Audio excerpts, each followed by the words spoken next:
ದೇಶನ ಮುನ್ನಡೆಸ್ತಾರೆ ಅಂತ ಹೇಳಿದ್ರೆ ನಾನು ನಂಬಲ್ಲ. 27 ವರ್ಷಗಳಿಂದ ಪಾತಾಳಕ್ಕೆ ತಳ್ಳಿರೋ ಒಂದು ಕ್ರೆಡಿಟ್ ಬಂದ್ಬಿಟ್ಟು ಇವ್ರಿಗೆ ಇರೋ ಕಾಂಗ್ರೆಸ್ ಬಿಜೆಪಿಗೆ. ಈಗಿರೋ ಪ್ರಧಾನಮಂತ್ರಿಗಳು ಬಂದ್ಬಿಟ್ಟು ಬಡವರ ಪರ ಇಲ್ಲ. ಸ್ವತಂತ್ರ ಬಂದಾಗ್ಲಿಂದ ಈವರೆಗೂ ಯಾರಾದ್ರೂ ಹೆಚ್ಚಾಗಿ ಸುಳ್ಳುಗಳನ್ನ ಹೇಳಿರುವಂತ ಒಬ್ಬ ಪ್ರಧಾನಮಂತ್ರಿ ಇದಾರೆ ಅಂತ ಹೇಳಿದ್ರೆ ಅದು ನರೇಂದ್ರ ಮೋದಿ ಅವರು. ಪ್ರಧಾನಿ ಆಗೋದಕ್ಕೆ ಅರ್ಹತೆ ಅನ್ನೋದಕ್ಕಿಂತ ವಾಸ್ತವತೆನ ಅರ್ಥ ಮಾಡ್ಕೊಳ್ಳೋ ಒಂದು ಮನಸ್ಥಿತಿ ಇರಬೇಕು.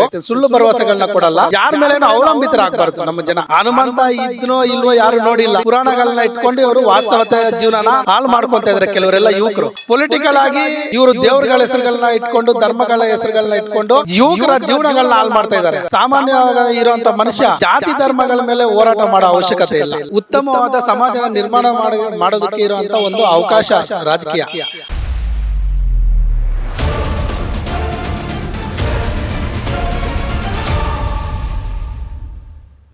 ನಮಸ್ತೆ ಸರ್. ನಮಸ್ತೆ ಮೇಡಮ್ ಅವರೇ. ಮುಂದಿನ ಪ್ರಧಾನಿ ಯಾರಾದ್ರೆ ಉತ್ತಮ ಅಂತ ಅನ್ಸುತ್ತೆ? ರಾಹುಲ್ ಗಾಂಧಿ ಅವರ, ಖರ್ಗೆ ಅವರ, ಅಥವಾ ಮೋದಿಜಿ ಅವರ? ಯಾರಾಗಬೇಕು? ನಾನೇ ಆಗ್ಬೇಕಂತ ಅನ್ಕೊಂತೀನಿ ಮೇಡಮ್. ಯಾಕಂದರೆ ಇವರೆಲ್ಲ ದೇಶನ ಮುನ್ನಡೆಸ್ತಾರೆ ಅಂತ ಹೇಳಿದ್ರೆ ನಾನು ನಂಬಲ್ಲ. ಯಾಕಂತ ಹೇಳಿದ್ರೆ ಈಗ ದೇಶ ಬಂದ್ಬಿಟ್ಟು ಸಂವಿಧಾನಾತ್ಮಕವಾಗಿ ಮುಂಚೂಣಿಯಲ್ಲಿ ಎಲ್ಲ ದೇಶಗಳಿಗಿಂತ ಪ್ರಜಾಪ್ರಭುತ್ವ ದೇಶ ನಮ್ಮದು.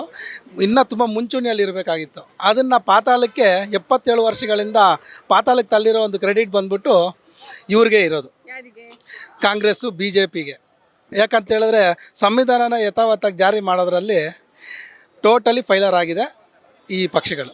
ಆದ್ದರಿಂದ ನಮ್ಮಂಥವ್ರಿಗೆ ಅವಕಾಶ ಕೊಟ್ಟರೆ, ಇಂಡಿಪೆಂಡೆಂಟಾಗಿ ನಿಂತರೂ ನಮ್ಮಂಥವ್ರಿಗೆ ಅವಕಾಶ ಕೊಡೋದ್ರಿಂದ ದೇಶನ ಮುನ್ನಡೆಸೋ ನಿಟ್ಟಿನಲ್ಲಿ, ಸಂವಿಧಾನನ ಜಾರಿಗೊಳಿಸೋ ನಿಟ್ಟಿನಲ್ಲಿ ನಾವು ಕೆಲಸ ಮಾಡೋಕ್ಕೆ ನಮಗೊಂದು ಯುವಕರು ಇದ್ದೀರಿ. ಮತ್ತು ವಿಚಾರಗಳು ಗೊತ್ತಿದೆ. ಎಲ್ಲಿ ಯಾವ ಒಂದು ಸೆಕ್ಷನ್ಗಳನ್ನ ಮುಂದೆ ಇಟ್ಟು ಜನರಿಗೆ ಒಳ್ಳೇದು ಮಾಡ್ಬೋದು ಅನ್ನೋ ಒಂದು ಸದುದ್ದೇಶಗಳು ಕೂಡ ಇದೆ ಮೇಡಮ್ ಅವರೇ. ಈಗಿನ ಪ್ರಸ್ತುತ ಪ್ರಧಾನಿ ಅವ್ರ ಬಗ್ಗೆ ಏನು ಮಾತನಾಡೋಕೆ ಇಷ್ಟಪಡ್ತೀರಾ?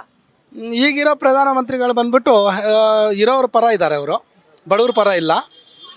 ಈ ಏನು ಡೆವಲಪ್ಮೆಂಟ್ ಆಗಿಲ್ಲ ಅಂತ ಹೇಳಿದ್ರು ಡೆವಲಪ್ಮೆಂಟ್ ಆಗಿದೆ ಅನ್ನೋ ಒಂದು ವರ್ಚಸ್ನ ಬೆಳೆಸ್ಕೊಂಡಿದ್ದಾರೆ ಅಷ್ಟೇ ಹೊರತು ಇವತ್ತವರೆಗೂ ಅವ್ರು ಬರೋಕ್ಕೆ ಮುಂಚೆ ಹೆಂಗೆ ಬಡತನ ತಾಂಡವವಾಡ್ತಾಯಿತ್ತೋ ಅದಕ್ಕೆ 2ರಷ್ಟು ಇನ್ನೂ ಹೆಚ್ಚಾಗಿ ಬಡತನ ತಾಂಡವವಾಡ್ತಾಯಿದೆ. ನಿರುದ್ಯೋಗ ಸಮಸ್ಯೆಗಳು ಹಂಗೆ ಇದೆ. ಎಲ್ಲೂ ಅಭಿವೃದ್ಧಿ ಇಲ್ಲ. ಹೆಣ್ಮಕ್ಳಿಗೆ ಒಂದು ಒಳ್ಳೆಯ ವಾತಾವರಣ ನಿರ್ಮಾಣ ಮಾಡಿಕೊಡ್ತೀನಿ ಅಂತ ಹೇಳಿದರು.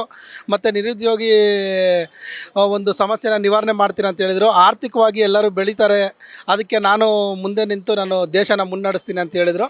ಅದರಲ್ಲಿ ಎಲ್ಲರಲ್ಲೂ ಫೈಲರ್ ಆಗಿ ಇವತ್ತು ಇಡೀ ಒಂದು ಸ್ವತಂತ್ರ ಬಂದಾಗ್ಲಿಂದ ಈವರೆಗೂ ಯಾರಾದರೂ ಹೆಚ್ಚಾಗಿ ಸುಳ್ಳುಗಳನ್ನ ಹೇಳಿರುವಂಥ ಒಬ್ಬ ಪ್ರಧಾನಮಂತ್ರಿ ಇದ್ದಾರೆ ಅಂತ ಹೇಳಿದ್ರೆ ಅದು ನರೇಂದ್ರ ಮೋದಿ ಅವರು ಮೇಡಮ್ ಅವರೇ. ಓಕೆ, ನೀವೇ ಪ್ರಧಾನಿ ಆಗ್ತೀನಿ ಅಂತ ಹೇಳ್ತಿದ್ದೀರಾ. ಪ್ರಧಾನಿ ಆಗೋಕ್ಕೆ ಏನು ಅರ್ಹತೆ ಇರಬೇಕು ನಿಮ್ಮ ಪ್ರಕಾರ? ನನ್ನ ಪ್ರಕಾರ ಬಂದು ಪ್ರಧಾನಿ ಆಗೋದಕ್ಕೆ ಅರ್ಹತೆ ಅನ್ನೋದಕ್ಕಿಂತ ವಾಸ್ತವತೆನ ಅರ್ಥ ಮಾಡ್ಕೊಳ್ಳೋ ಒಂದು ಮನಸ್ಥಿತಿ ಇರಬೇಕು. ಅದು ಯಾವ ರೀತಿ ಅಂತ ಹೇಳಿದ್ರೆ, ಇವಾಗ ಸಂವಿಧಾನಬದ್ಧವಾಗಿ ನಾನು ಹೇಳಿದ್ನಲ್ಲ ಆಗಲೇ, ಒಂದು ಉಚಿತ ಶಿಕ್ಷಣ ಕೊಡಬೇಕು, ಇದು ಈಗ ವ್ಯಾಪಾರ ಆಗಿದೆ. 2ನೇದು ಉಚಿತ ಆರೋಗ್ಯ ಕೊಡಬೇಕು, ಇದು ಇವಾಗ ವ್ಯಾಪಾರ ಆಗಿದೆ.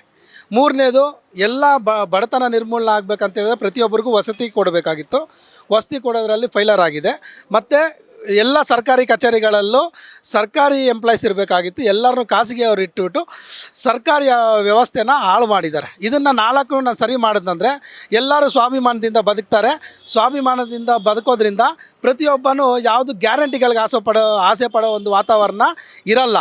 ಇದನ್ನು ಸರಿ ಮಾಡಬೇಕಂದ್ರೆ ನಮ್ಮಂಥವ್ರಿಗೆ ಅವಕಾಶ ಕೊಟ್ಟರೆ ನಾನು ಒಂದು ಅವಕಾಶನ ಸದುಪಯೋಗ ಪಡಿಸ್ಕೊಂಡು ನಾನು ದೇಶನ ಸರಿದಾರಿ ತರೋದಕ್ಕೆ ಮತ್ತು ಸಂವಿಧಾನನ ಜಾರಿ ಮಾಡೋದಕ್ಕೆ ನಾನು ಮುಂಚೂಣಿಯಲ್ಲಿ ಇರ್ತೀನಿ ಮೇಡಮ್ ಅವರು. ಸರ್, ನೀವೇ ಒಂದು ಪಕ್ಷ ಕಟ್ಕೊಂಡು ಹೆಸರಿಟ್ಟು ಶುರು ಮಾಡ್ಬೋದಿತ್ತಲ್ಲ ಸರ್, ಈಗ ಯಾಕೆ ಥಿಂಕ್ ಮಾಡಿಲ್ಲ? ಹಂಗಾದ್ರೆ ನೀವು ಮಾಡೋಣ ಮೇಡಮ್ ಅವರು. ಇವಾಗ ನೀವು ಒಳ್ಳೆ ಸಜೆಷನ್ನ ಕೊಟ್ಟಿದ್ದೀರಾ. ಮುಂದಿನ ದಿನಗಳೆಲ್ಲ ಅದಾದರೂ ಆಗ್ಬೋದು, ನಿಮ್ಮಿಂದನೇ ಪ್ರಾರಂಭ ಆಗಲಿ ಅದು.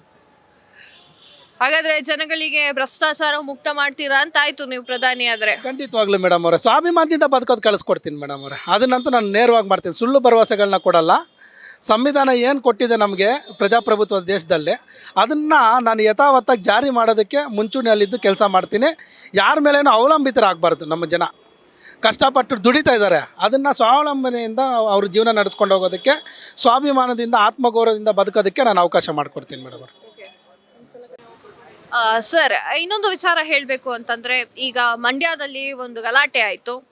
ಹನುಮಂತನ ಧ್ವಜವನ್ನು ಹಾರಿಸಿದ್ದಕ್ಕೆ ಗಲಾಟೆ ಆಗ್ತಾ ಇತ್ತು. ಇದ್ರ ಬಗ್ಗೆ ಏನು ಹೇಳೋಕೆ ಇಷ್ಟಪಡ್ತೀರಾ? ಇನ್ನೂ ಮುಗುದಿಲ್ಲ ಅದು. ನಾನಾದರೆ ಇದನ್ನು ಹುಚ್ಚರ ಸಂತೆ ಅಂತಲೇ ಹೇಳ್ತೀನಿ ಅವತ್ತು ನಡೆದಿರೋ ಗಲಾಟೆನ. ಯಾಕಂತ ಹೇಳಿದ್ರೆ ಹನುಮಂತ ಇದ್ನೋ ಇಲ್ವೋ ಯಾರು ನೋಡಿಲ್ಲ. ಪುರಾಣಗಳನ್ನ ಇಟ್ಕೊಂಡು ಇವರು ವಾಸ್ತವತೆ ಜೀವನನ ಹಾಳು ಮಾಡ್ಕೊತಾ ಇದ್ದಾರೆ ಕೆಲವರೆಲ್ಲ ಯುವಕರು. ಯಾಕಂತ ಹೇಳಿದ್ರೆ ಇವ್ರು ಯಾರೋ ಪೊಲಿಟಿಕಲ್ಗೋಸ್ಕರ ಅದನ್ನು ಮಿಸ್ಯೂಸ್ ಮಾಡ್ಕೊತಾ ಇದ್ದಾರೆ ಅಷ್ಟೇ. ಯಾವುದು ಇವಾಗಿರೋ ಯಾವುದೇ ಪಕ್ಷಗಳಾಗಿರ್ಬೋದು, ಪೊಲಿಟಿಕಲ್ ಆಗಿ ಇವರು ದೇವ್ರಗಳ ಹೆಸರುಗಳನ್ನ ಇಟ್ಕೊಂಡು ಧರ್ಮಗಳ ಹೆಸರುಗಳನ್ನ ಇಟ್ಕೊಂಡು ಯುವಕರ ಜೀವನಗಳನ್ನ ಹಾಳು ಮಾಡ್ತಾ ಇದ್ದಾರೆ. ಇವತ್ತು ಯಾರು ಈ ಇಶ್ಯೂಗಳನ್ನ ಮಾತಾಡ್ತಾರೆ ಅವ್ರ ಮಕ್ಕಳು ಮರಿಗಳೆಲ್ಲ ಫಾರಿನ್ಗಳಲ್ಲಿದ್ದಾರೆ, ಒಳ್ಳೆ ಬಿಸ್ನೆಸ್ಗಳನ್ನ ಮಾಡ್ತಾ ಇದ್ದಾರೆ, ಒಳ್ಳೆ ವೆಲ್ ಸೆಟಲ್ಡ್ ಲೈಫ್ಗಳನ್ನ ಲೀಡ್ ಮಾಡ್ತಾ ಇದ್ದಾರೆ.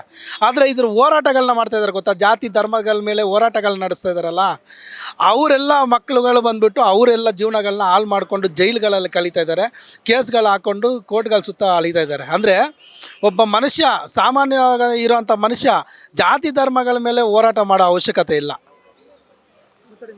ಹಾಗಾಗಿ ನಾನು ಇದ್ರ ಬಗ್ಗೆ ಕ್ಲಾರಿಟಿ ಕೊಡ್ತೀನಿ ಮೇಡಮ್.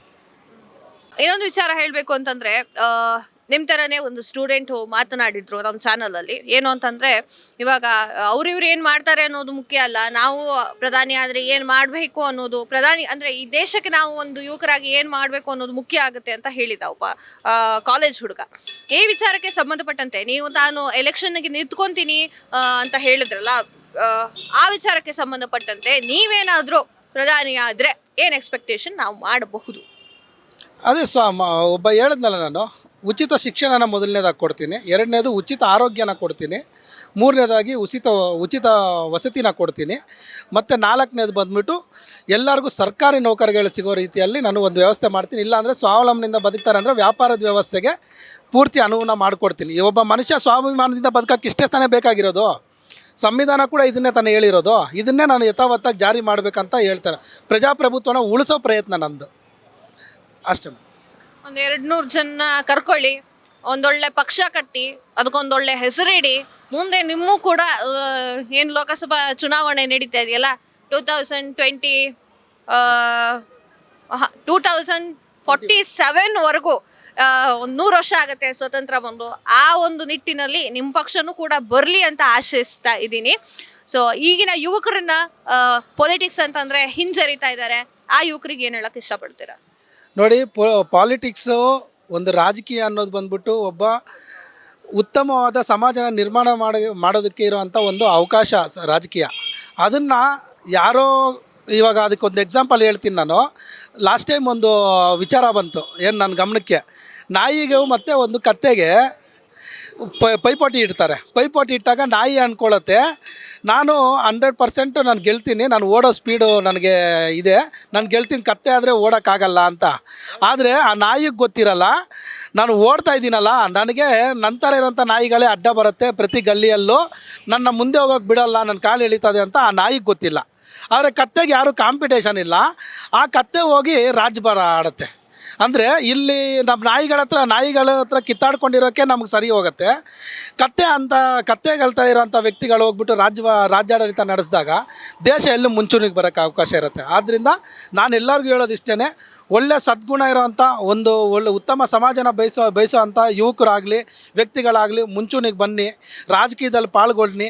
ಮುಂದಿನ ಉತ್ತಮ ಸಮಾಜಕ್ಕೆ ನಾವೆಲ್ಲರೂ ಮುಂದಿನ ಪೀಳಿಗೆಗೆ ಒಂದು ಒಳ್ಳೆ ವಾತಾವರಣ ನಿರ್ಮಾಣ ಮಾಡೋದಕ್ಕೆ ಮುಂಚೂಣಿಯಲ್ಲಿರೋಣ ಅಂತ ಹೇಳ್ತಾ ನಾನು. Okay, 1 second sir. ಈಗ ಒಂದು ಲಾಸ್ಟ್ ಕ್ವಶನ್. ನೀವು ಪ್ರಧಾನಿ ಆಗ್ತೀರಾ ಅಂತಂದ್ರೆ ಈ ಲೋಕಸಭಾ ಎಲೆಕ್ಷನ್ನಲ್ಲಂತೂ ಆಗಲ್ಲ, ಓಕೆನಾ? ನೀವು ಇನ್ನು ಪಕ್ಷ ಕಟ್ಟಬೇಕು, ಅದಕ್ಕೆ ಹೆಸರಿಡಬೇಕು, ಜನಗಳನ್ನ ಸೇರಿಸ್ಬೇಕು. ಈಗ 2024ರ ಲೋಕಸಭಾ ಚುನಾವಣೆಯಲ್ಲಿ ಯಾರೇ ಪ್ರಧಾನಿ ಆದರೂ ಕೂಡ ಒಂದು ಎಕ್ಸ್ಪೆಕ್ಟೇಷನ್ ಅಂತ ಒಂದು ಇರುತ್ತೆ. ಶಿಕ್ಷಣಕ್ಕೆ ಇಷ್ಟು ಮಾಡಬೇಕು ಅಥವಾ ಹಾಸ್ಪಿಟ್ಲಿಗೆ ಇಷ್ಟು ಮಾಡಬೇಕು ಅಂತ. ಆ ಥರ ಎಕ್ಸ್ಪೆಕ್ಟೇಷನ್ ಯಾವುದಿದೆ ನಿಮಗೆ ಮುಂದೆ ಪ್ರಧಾನಿ ಆಗೋರು? 2024 ಎಲೆಕ್ಷನ್ ನಡೆಯುತ್ತಲ್ಲ, ಈ ಒಂದು ಎಲೆಕ್ಷನ್ 4-5 ತಿಂಗಳ ಬಂತು. ಸೊ ಅಲ್ಲಿ ಏನು ಎಕ್ಸ್ಪೆಕ್ಟೇಷನ್ ಇದೆ ಒಂದು ಪ್ರಧಾನಿಯವ್ರ ಬಗ್ಗೆ? ಪ್ರಧಾನಿಯವ್ರ ಬಗ್ಗೆ ನನಗೆ ಪೂರ್ತಿ ಎಕ್ಸ್ಪೆಕ್ಟೇಷನ್ ಅಂತೂ ಇಲ್ಲ. ಯಾಕಂದರೆ ಇವಾಗ ನೆಕ್ಸ್ಟ್ ಬರೋ ಪ್ರಧಾನಿ ಈಗ 8-9 ವರ್ಷ 10 ವರ್ಷದಿಂದ ಏನು ನಡೆಸ್ಕೊಂಡ್ಬಂದರು ಅದೇ ರೀತಿ ಇನ್ನೂ ಯಥಾವತ್ತಾಗಿ ಇನ್ನೂ ಸಮಾಜನ ಹಾಳು ಮಾಡ್ತಾರೆ ಹೊರತು ಉದ್ಧಾರ ಮಾಡಿಲ್ಲ. ಅವರಿಂದ ಏನು ಎಕ್ಸ್ಪೆಕ್ಟ್ ಮಾಡ್ತೀನಿ ಅಂತ ಹೇಳಿದ್ರೆ, ಜಾತಿ ಧರ್ಮಗಳನ್ನ ಹೊಡಿಬೇಡಿ, ಅವ್ರವ್ರ ಪಾಡಿಗೆ ಜೀವನ ಮಾಡೋಕ್ಕೆ ಬಿಟ್ಬಿಡಿ. ನಿಮ್ಮ ಕೈಯಲ್ಲಾದರೆ ಒಳ್ಳೇದು ಮಾಡಿ, ಇಲ್ಲ ಅಂದರೆ ತಟಸ್ಥವಾಗಿದ್ದುಬಿಡಿ. ಜನರ ಮನಸ್ಥಿತಿಗಳನ್ನ ಹಾಳು ಮಾಡಿಬಿಟ್ಟು ಅದರಿಂದ ನಿಮ್ಮ ರಾಜಕೀಯ ಲಾಭ ಪಡ್ಕೊಳ್ಳೋದಕ್ಕೆ ಮಾತ್ರ ಯಾವತ್ತೂ ಮುಂದಾಗಬೇಡಿ. ಅಂಥ ಹೀನಾಯ ಪರಿಸ್ಥಿತಿಗೆ ಯಾವುದೇ ಪ್ರಧಾನಿ ಹೋಗಬಾರ್ದಾಗಿತ್ತು, ಇವ್ರು ಹೋಗಿದ್ದಾರೆ. ಅದನ್ನು ಸರಿ ಮಾಡ್ಕೊಳ್ಳೋಕ್ಕೆ ನಾನು ಹೇಳ್ತೀನಿ.